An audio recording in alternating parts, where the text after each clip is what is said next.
Buenos días, para mí es un gusto el día de hoy presentarles al doctor José Badano, que nos acompaña, y él estudió la licenciatura en Ciencias Biológicas en la Facultad de Ciencias de la Universidad de la República Uruguay. Tiene un doctorado en Genética Molecular y Humana realizado en el Baylor College of Medicine, Houston, Texas, en Estados Unidos, y también cuenta con un postdoctorado en Caracterización Genética y Funcional del Proteoma Ciliar, realizado en el Johns Hopkins University en Baltimore, Estados Unidos.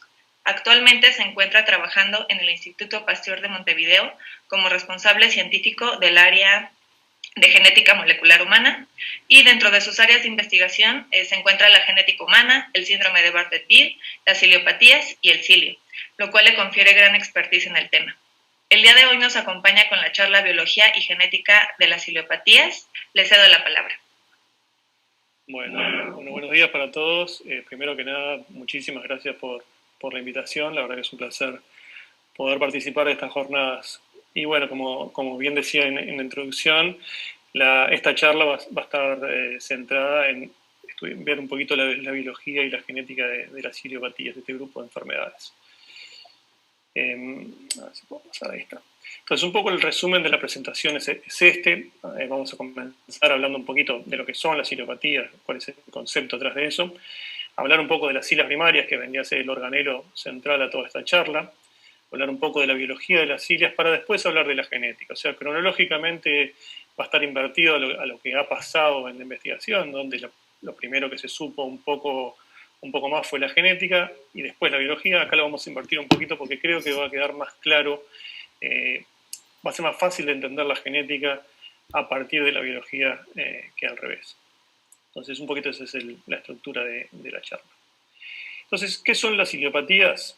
Son un grupo de enfermedades genéticas que presentan un espectro de manifestaciones clínicas, y esto un poco se ve en esta tabla, donde tenemos desde malformaciones del sistema nervioso central, enfermedad quística de riñón, diabetes, enfermedad cardíaca, obesidad, defectos en el eje de simetría, etcétera, que están compartidas por un grupo de enfermedades que están detalladas acá y que van desde enfermedades que afectan principalmente un órgano o tejido, como es la poliquitosis renal, hasta síndromes altamente pleiotrópicos, como es el síndrome de Bardet-Biedl, el síndrome de Meckel-Gruber, Joubert, Alström, etc., en el cual se ve que incluyen la mayoría de estas manifestaciones clínicas. Y el concepto de ciliopatías viene dado porque todas estas enfermedades se ha demostrado que de alguna manera tienen una base celular común, que es un defecto a nivel de las cilias primarias. Entonces, un poquito en esta charla lo que vamos a tratar de hacer es entender primero qué son las cilias y por qué cuando tenemos defectos en esos organelos tenemos este grupo de patologías, tenemos este tipo de manifestaciones clínicas, etc.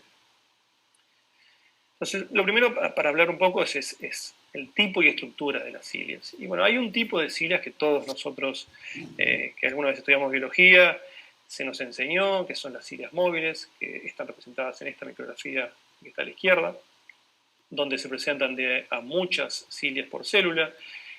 Tienen un rol principal basado en su movilidad, que básicamente sirve para mover líquido extracelular, fluido extracelular, y de esa manera, por ejemplo, participar en lo que es digamos, el mantenimiento de la vía aérea en el tracto respiratorio o inclusive en el aparato reproductivo femenino, etc. Estas cilias, básicamente intuitivas, ¿qué es lo que hacen? O sea, mueven líquido. Su estructura esto es un corte transversal de una de estas cilias.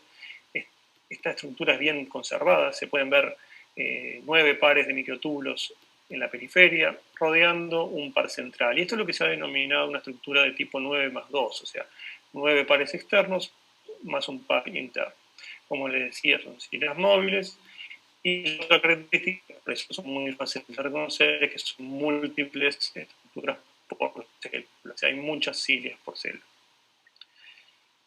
A principios hacia fines del siglo XX y principios del siglo XXI, empezó a tomar mucha importancia, mucha relevancia otro tipo de cilias, que son estas cilias que vemos acá.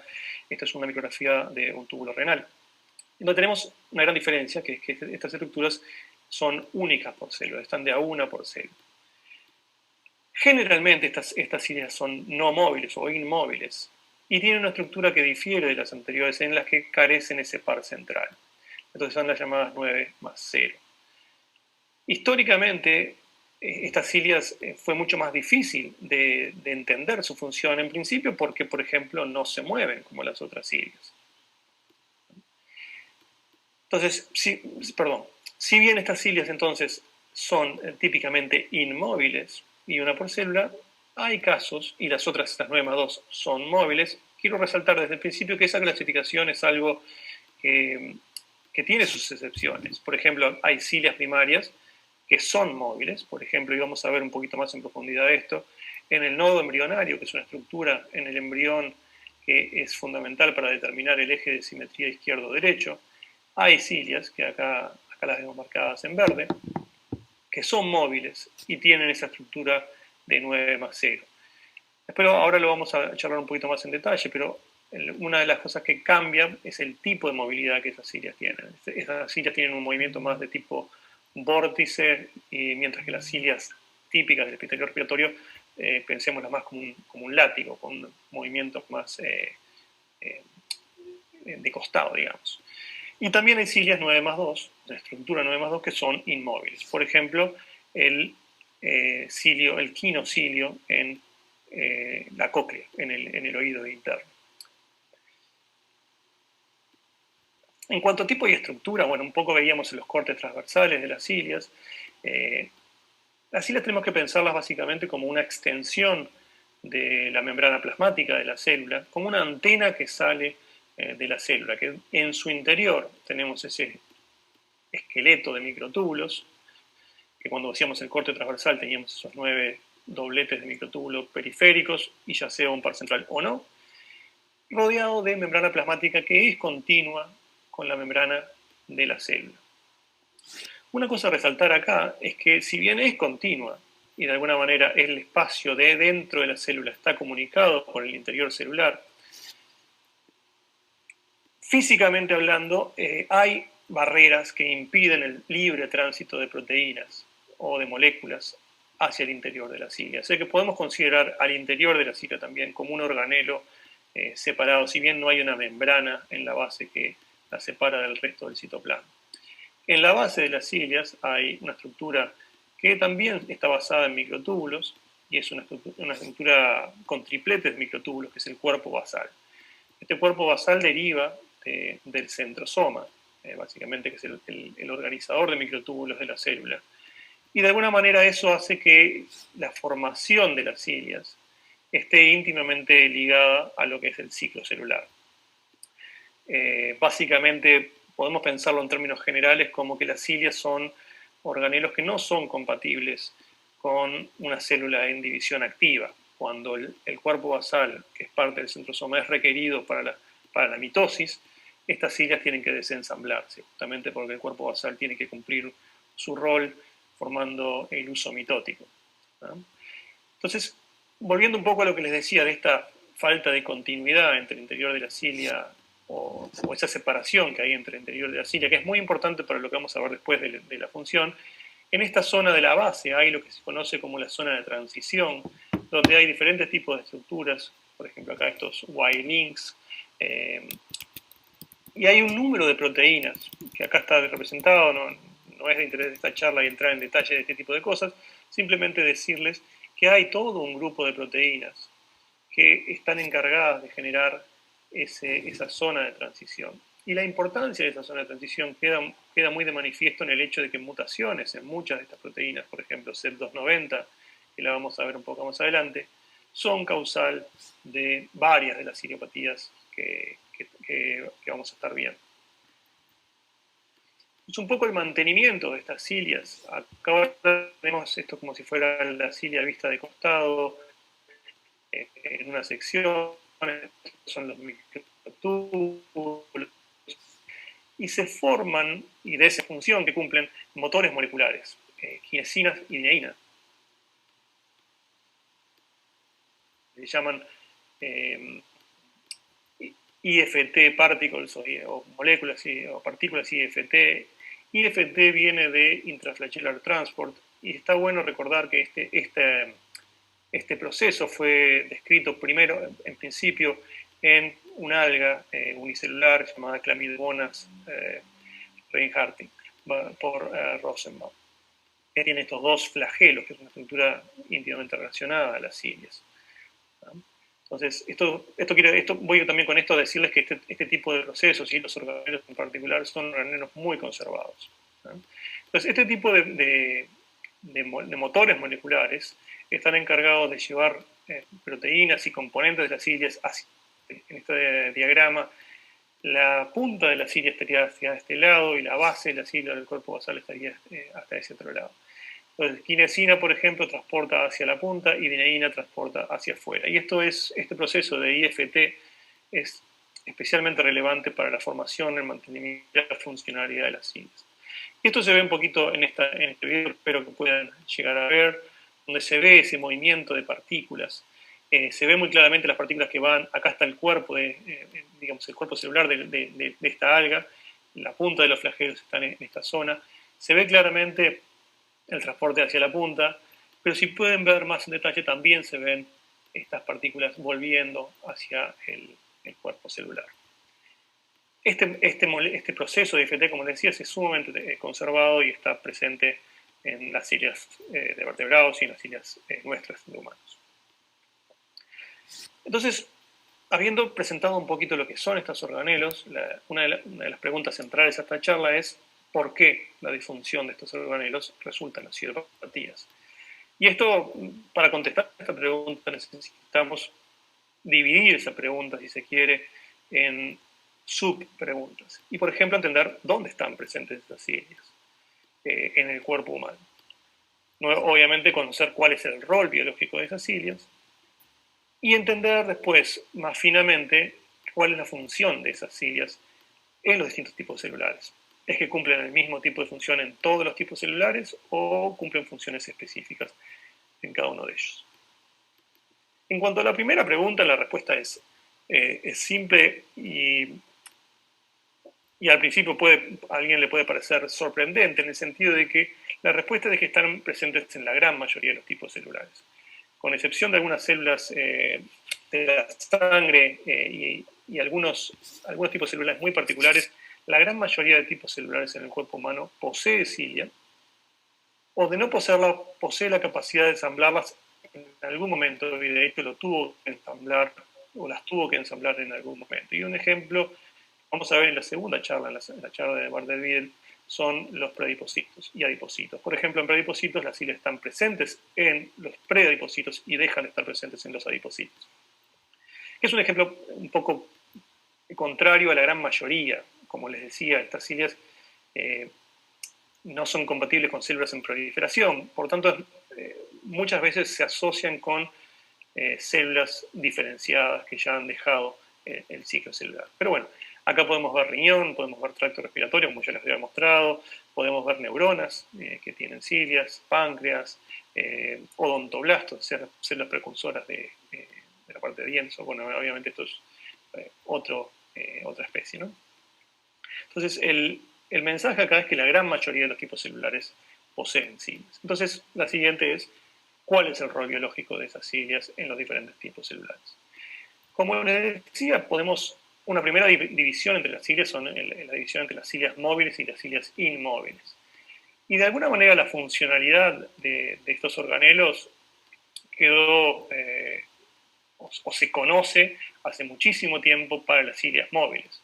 Quizás justamente por ese rol de ser móviles y por lo intuitivo que es darse cuenta de que en determinadas patologías esas cilias dejan de ser móviles. Y de alguna manera esa inmovilidad es la causante de determinadas enfermedades. Y bueno, en ese sentido se ha asociado con bronquiectasias, con sinusitis, con infertilidad, y acá me refiero a la inmotilidad del flagelo, por ejemplo.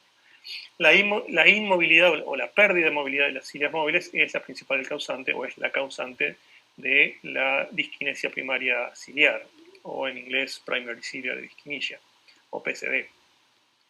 Lo que conocemos hoy día, sin entrar mucho en detalle, de este tipo de patologías es que mutaciones en genes requeridos para generar y coordinar el movimiento de estas cilias son, de alguna manera, causantes de esta patología. Por ejemplo, cadenas de dineína. No lo mencioné, pero la movilidad de estas cilias, si uno va a esos cortes de 9, donde veíamos los microtúbulos 9+2, ahí también se verían brazos de dineína, que son las generadoras de la fuerza para poder mover. Otro de los síndromes históricamente asociados con la inmovilidad es el síndrome de Cartagener, o de Cartagena, que básicamente asocia la disquinesia primaria ciliar con la presencia de situs inversos, o sea, defectos en el establecimiento del eje de simetría y pérdida en esa simetría. Y entonces acá empezamos a movernos un poquito a entender el rol de las otras cilias. Entonces, ¿por qué la pérdida de movilidad de las cilias genera defectos en el eje de simetría? Bueno, una de las primeras cosas que se logró ver fue que en ese órgano o estructura, esa estructura embrionaria que les mencionaba, que es el nodo embrionario, existen cilias que generan cilias móviles que generan un fluido hacia la izquierda. Este básicamente es un nodo embrionario donde se han puesto partículas fluorescentes, donde no sé si lo llegan a ver, pero ahí se pueden ver cilias moviéndose, y estas partículas que son sistemáticamente lanzadas hacia la izquierda de esa estructura. Si pudieran apreciar el movimiento de las cilias, se vería que, como les decía, estas cilias, que recuerden son de tipo 9+0, o sea, de las cilias típicamente inmóviles, ese movimiento es bien de tipo vórtice, a diferencia de las cilias del tracto respiratorio. Ahora, ¿cómo esto genera efectos en el eje de simetría? Bueno, hay varios modelos. Hay un modelo que es denominado el Nodal Vesicular Parcel Model, o básicamente un modelo en el cual habla de la existencia de estas partículas llenas de vesículas, que de alguna manera en esta estructura, donde tenemos cilias móviles en el centro, son lanzadas hacia la izquierda de esa estructura, de manera que ahí esas vesículas se rompen, liberan su material y son capaces de señalizar a través de calcio usando las cilias de este lado de la estructura. O sea que de alguna manera vesículas con morfógenos, por ejemplo, Sonic Hedgehog, ácido retinoico, algunas otras que ahora vamos a ver un poquito más, son secretados o desde un lado, desde el lado derecho, son impulsados hacia el lado izquierdo de la estructura, donde logran señalizar, y eso vendría a ser de los primeros, estímulos o señales para poder generar después una expresión diferencial de genes en la izquierda y en la derecha. Otro modelo que es muy parecido conceptualmente hablando es el modelo de dos tipos de cilias, donde hay cilias móviles en el interior generando ese fluido y donde hay un bending, digamos, se doblan las cilias de la izquierda, y ese doblado de las cilias de la izquierda, que sí son inmóviles, también genera una señalización, genera un primer desbalance o una primera señal para poder generar después la expresión diferencial de genes, que es la base de es el comienzo de esa generación de asimetría. ¿Ah? Pero bueno, de alguna manera estos dos modelos nos llevan a que estas cilias, por lo menos las que están en el lado izquierdo, están cumpliendo un rol que va mucho más allá de mover fluido, sino que están cumpliendo un rol en el sensado o en la detección de señales. Y entonces un poco resumiendo después muchos años de investigación, lo que podemos empezar a ver es a estas cilias primarias como un organelo especializado en señalización. O sea, por lo que hablaba hoy de que estructuralmente parecen ser unas antenas que sobresalen de las células, imaginémonos entonces las cilias como antenas realmente captadoras y emisoras de señales. Entonces, vías de señalización muy importantes, vías parácrinas muy importantes, como la vía de Sonic Hedgehog, o la vía de PDGF y otras, señalizan o usan las cilias como plataforma de señalización. Por ejemplo, en el caso de Hedgehog, que es de las más estudiadas, el morfógeno o su partícula soluble, el Sonic Hedgehog, que es una de ellas, básicamente su receptor está localizado en la membrana, y también los factores de transcripción que trabajan río abajo en esa vía de señalización tienen que entrar adentro de la cilia para ser procesados y poder así después ir al núcleo y actuar como factores de transcripción. Simplemente es un ejemplo, como les decía, entonces hay varios tipos de vías de señalización que trabajan a través de las cilias. Hay canales de calcio, donde se piensa y se ha mostrado que en muchos casos, por ejemplo, el movimiento de fluidos es capaz de activar esos canales y activar señalización de calcio. Entonces, de alguna manera, estos organelos lo que hacen es ser un centro señalizador que de alguna manera no solamente detecta señales, sino que transduce esas señales e integra señales. ¿Ah? Señales que pueden tener una naturaleza mecánica, química o parácnica.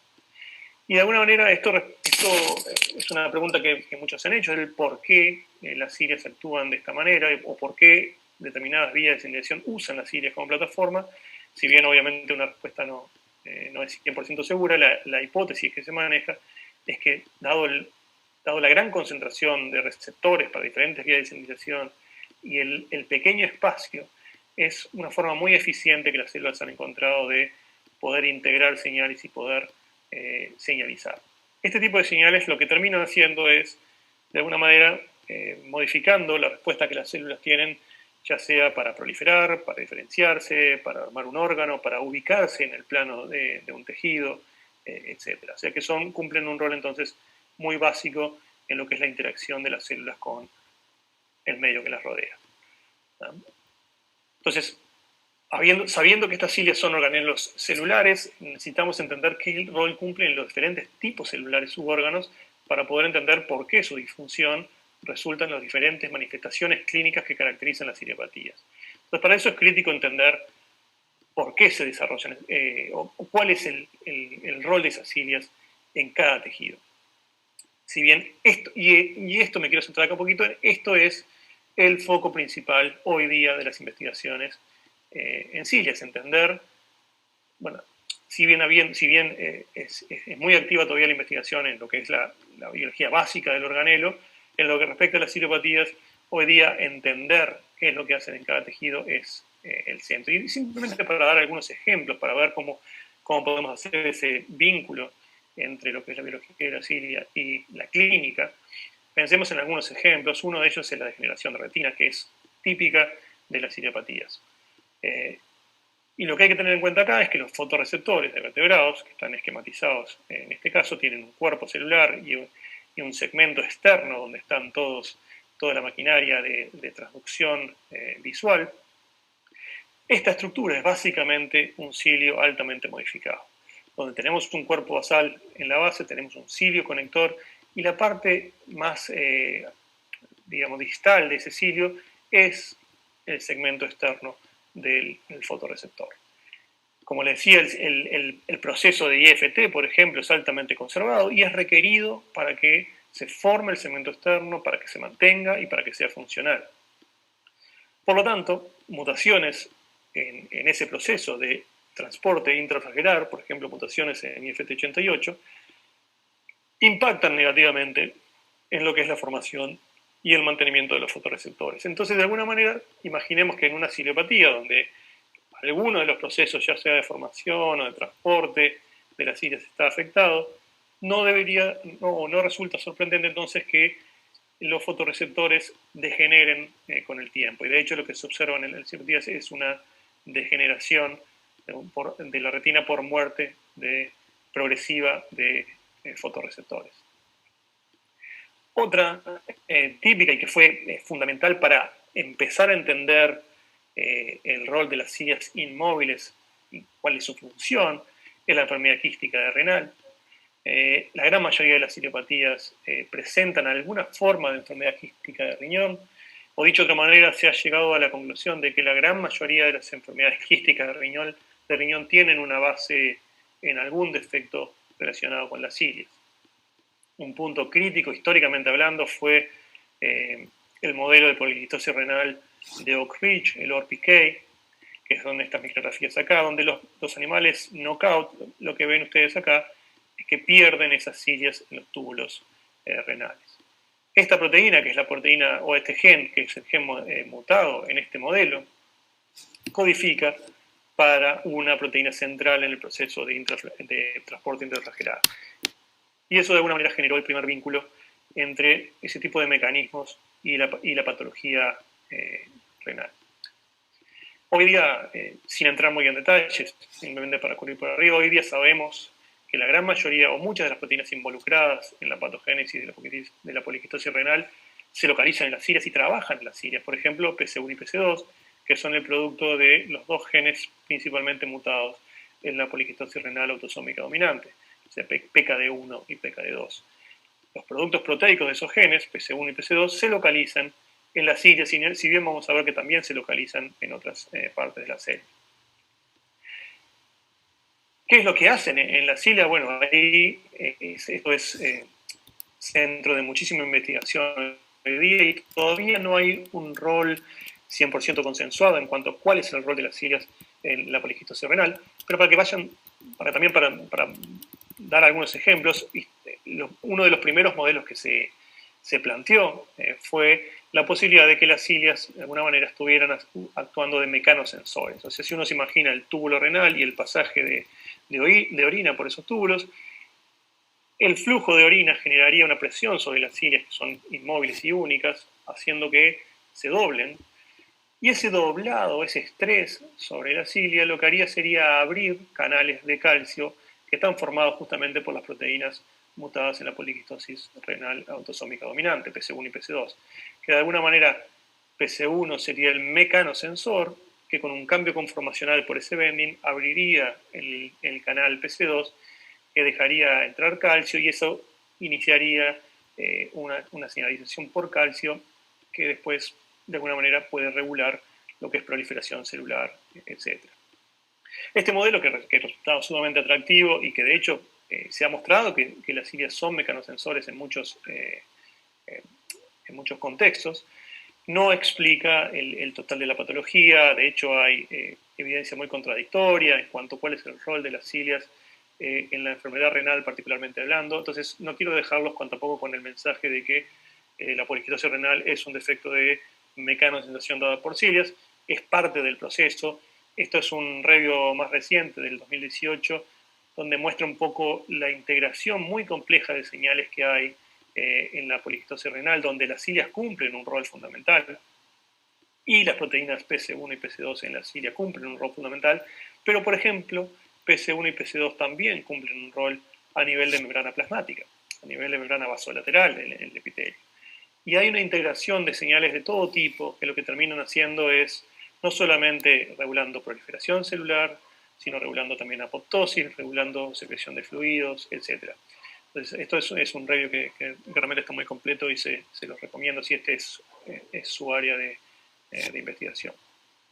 Como les decía, en otros contextos se ha demostrado de que pueden ser mecanosensores. De hecho, hay algunos reportes mostrando cilias en el endotelio. Esto es básicamente, acá está el lumen del vaso sanguíneo. No se llega a ver y este video lamentablemente no me funciona, pero acá uno vería esta cilia moviéndose. Y en este caso sí se ha visto de que de alguna manera son capaces de sensar el fluido y de alguna manera se ha asociado con aterosclerosis. Entonces, una parte de conclusiones de esta primera parte es que las cilias son organelos presentes en la mayoría de tipos celulares, cumplen funciones críticas para la homeostasis celular, cumplen funciones en la detección e integración de diferentes tipos de señales y cumplen funciones en tanto críticas para que las células interactúen con sus vecinas. Entonces, ahora sí nos vamos a la genética. Y una pregunta que nos podemos hacer es que si todas las ciliopatías son causadas por defectos en las cilias, entonces, ¿por qué tenemos diferentes síndromes y enfermedades? O sea, si fuera simplemente que un defecto en cilia causa una enfermedad, deberíamos tener un solo tipo de enfermedades. Entonces, ahí un poco, como les decía, tenemos desde enfermedades que afectan únicamente un órgano hasta enfermedades altamente pleiotrópicas. Y un poco acá, si uno piensa en las cilias como un continuo entre las cilias, el cuerpo basal, la señalización hacia el núcleo, etc., la identidad del gen mutado y por tanto la función que esa proteína cumpla en el contexto de la cilia o fuera de la cilia van a ser un determinante de de qué tipo de defecto voy a tener. Por ejemplo, si yo muto una proteína que es fundamental para formar el organelo, voy a afectar todas las vías de señalización que pasan a través de las cilias. Si muto solamente PC1 y PC2, que son un receptor para un determinado tipo de vía, entonces el efecto potencialmente va a estar más restringido. A eso obviamente se suma en qué tejidos se expresan ese gen o esas proteínas. También influye el tipo de mutaciones, pérdida total versus si es una función disminuida. Como les decía, estas proteínas pueden tener funciones extraciliares que las hacen diferentes entre ellas. Y una cosa que vamos a ver entonces es que la carga mutacional, de alguna manera, también puede afectar. Entonces, entender la genética de las ciliopatías implica entender un organelo muy complejo desde el punto de vista biológico, que está esquematizado acá, pero en realidad luce un poquito más como esto, donde tenemos cientos de proteínas complejos, módulos, trabajando no solamente en formar el organelo, sino también en hacer que funcione correctamente. Entonces es un organelo altamente complejo, donde hay cientos de proteínas, genes complejos, y por tanto hay redundancia funcional. ¿Ah? Entonces, no debe sorprender que cuando hablamos de la genética de las ciliopatías, hayan diferentes genes que pueden causar la misma patología, heterogeneidad genética, haya diferentes genes que puedan colaborar para modular el fenotipo final, o sea, modificadores o herencia oligogénica, y haya un mismo gen que pueda contribuir a más de una ciliopatía. O sea, si nosotros tenemos un complejo proteico que es necesario para generar la estructura, mutaciones en cualquiera de esos miembros puede generar el mismo defecto y por tanto la misma patología.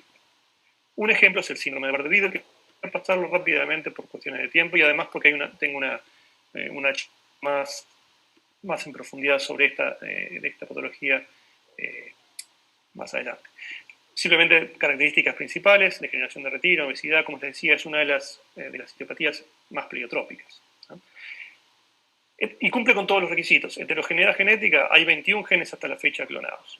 Se hereda principalmente como un rasgo autosómico recesivo, pero en algunas familias se ha visto herencia oligogénica, aquí decir modificadores, y esto es simplemente un ejemplo. Acá tenemos una familia donde el individuo afectado posee 2 mutaciones en BBC2, pero que son compartidas por un hermano que no es afectado y tiene las 2 mismas mutaciones. El screening de otros genes BBS lo que logró mostrar es que el individuo afectado tiene una tercera mutación en BBC6, en este caso, que no es compartida por el hermano y de alguna manera acá explica cambios en la penetrancia del síndrome. Ya les digo, estoy pasando muy rápido por arriba por razones de tiempo, pero tenemos una charla que va a ser específicamente sobre BBS. ¿Cómo se explican estos modelos de herencia oligogénica o de modificadores?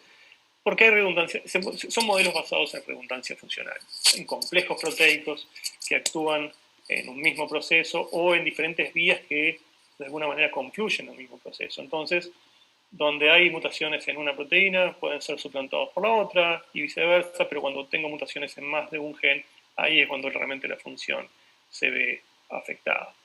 O en este caso también, acá hay proteínas que suplantan en la ausencia de una, cuando tenemos mutaciones en las dos, la función deja de estar presente. Y eso mismo que les mostraba para BBS se cumple para muchas de las ciliopatías. Y esto es simplemente una tabla para mostrarles, por ejemplo, que CEP290, que es un gen central en esa zona de transición que yo les decía, ha sido detectado mutado no solamente en BBS, sino en Joubert, en Meckel-Gruber, en nefronostisis, lo mismo con Meckel-Gruber síndrome 1 y 3, que también están presentes en BBS, en Joubert, en nefronostisis, etcétera, etcétera. Entonces, tenemos heterogeneidad, tenemos un mismo gen que puede estar asociado a más de una patología, y en algunos casos el determinante de esto es que haya diferentes tipos de mutaciones. Por ejemplo, en el caso de los genes MKS, Meckel-Gruber es la ciliopatía más severa, si se quiere, que es básicamente letal, es embrionaria letal. Se ha visto que mutaciones o sea, cuando causan mutaciones que causan Meckel-Gruber, son mutaciones de pérdida de función, quiere decir que la proteína no está. Pero se han encontrado mutaciones que llevan a una pérdida parcial de función de esos genes que están asociados con Bardet-Biedl. Entonces, de alguna manera podemos ver como que las ciliopatías hay un solapamiento importante en la genética, en la biología y en la clínica de estas enfermedades. Son como diferentes, digamos, si uno se imagina un espectro de manifestaciones clínicas, son como diferentes presentaciones de alguna manera de una misma enfermedad. Y como para ir terminando, tenemos el concepto de carga mutacional. O sea, si uno se imagina un organelo complejo como este, donde tenemos muchas proteínas actuando en complejo, o actuando en vías comunes o en vías complementarias, de alguna manera es intuitivo pensar que si mutaciones en un complejo generan un determinado efecto, más mutaciones en ese mismo complejo van a generar un efecto mayor, mutaciones en otro complejo proteico que también cumple una función complementaria van a exacerbar la patología, y eso es el concepto de carga mutacional. O sea que hay alelos en diferentes genes que están colaborando para generar el fenotipo final. ¿Ah? Y estos modificadores contribuyen entonces a modular la penetrancia, o sea, que se presente o no, y la expresividad de la enfermedad, o sea, que tan severo, tan suave es. Y ya estoy en tiempo, sé que ya voy a ir terminando. Entonces, por algunos ejemplos, simplemente en un minutito para terminar, mutaciones en nefronostisis 1, más mutaciones en esta mutación en este otro gen. Por ejemplo, se ha visto que aumentan la probabilidad de desarrollar degeneración de retina en pacientes con nefronostisis. En BBS se han visto modificadores también, etc. Y esto es importante tenerlo en cuenta también a la hora de, después en la parte de diagnóstico, que lo vamos a hablar más en la siguiente charla. Pero bueno, de alguna manera hoy día con las técnicas de secuenciación más a gran escala y mediante el resecuenciado de genes ciliares, mirar todos los genes descritos para la función de cilias en pacientes, se ha visto que hay un enriquecimiento de mutaciones, muchísimas de ellas en heterocigosis, en pacientes que de alguna manera están o posiblemente estén colaborando con la presentación de la enfermedad. Y eso es este modelo de carga mutacional en el proteoma ciliar para definir, digamos, la presentación de la enfermedad. Entonces, como conclusiones, cilopatías presentan un grado de solapamiento genético muy importante que refleja la biología del organelo. La presentación final dependerá de la identidad del gen afectado, del tipo de mutación, de la carga mutacional y de la función de las proteínas tanto dentro de las cilias como fuera de las cilias, posiblemente.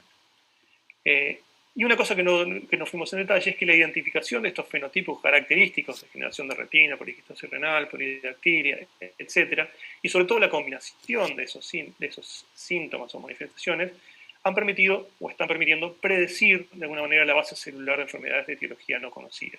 O sea, cuando aparece una nueva patología que junta obesidad, degeneración de retina, polidactilia, por decir un ejemplo, rápidamente nos debería llamar la atención y decir, bueno, esto puede venir por el lado de un defecto en las cilias. Y bueno, y con eso los dejo, les agradezco muchísimo su atención y bueno, y muchísimas gracias de vuelta por la invitación.